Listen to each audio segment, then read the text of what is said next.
Bonjour, peuple de Dieu. Je suis ici dans mon salarium où est-ce que je passe beaucoup de temps maintenant. Je suis content d'avoir construit cet endroit parce que c'est comme si j'ai construit un temple pour Dieu. C'est ici que je médite sa parole. Je prends le temps d'être à son écoute. Et comme je me tiens devant Dieu et comme vous-même vous tenez devant Dieu, il n'y a pas de dispute ici. Il n'y a pas de chicane, il n'y a pas de médisance, de murmure contre qui que ce soit. J'ai un temps précieux ici avec Dieu. Puis apprenons tous à être à l'écoute du Saint-Esprit. Vivons les moments précieux qu'on a avec lui, à être à l'écoute, à attendre les directives de Dieu. Si important, beaucoup plus que d'être à notre propre écoute, que parfois là, nos pensées deviennent évasives, il ne sert à rien.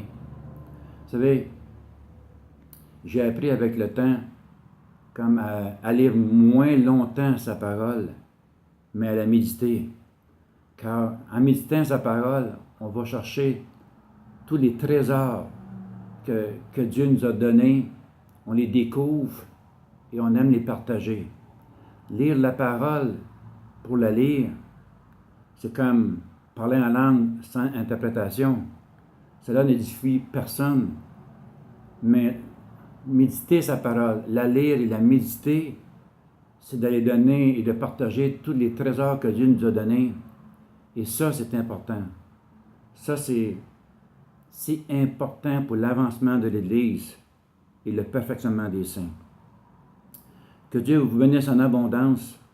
Puis j'aime partager avec vous sa parole. Et je vous aime avec l'amour de Jésus. Et un jour ou l'autre, que vous soyez loin ou proche, nous serons tous ensemble à louer Dieu, adorer Dieu éternellement en sa présence. Merveilleux moment. Un moment qui va durer pour l'éternité. Dans le nom de Jésus, soyez bénis, soyez délivrés, soyez guéris dans le nom puissant de Jésus-Christ. À bientôt. Amen.